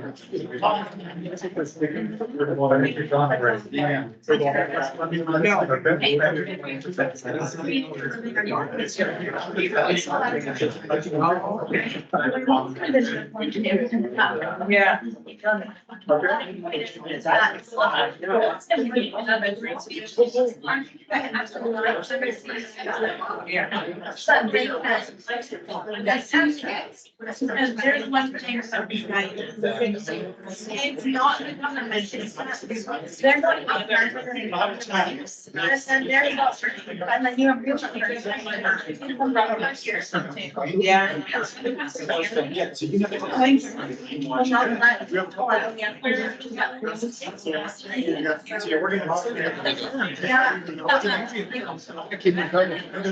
Thanks for checking out.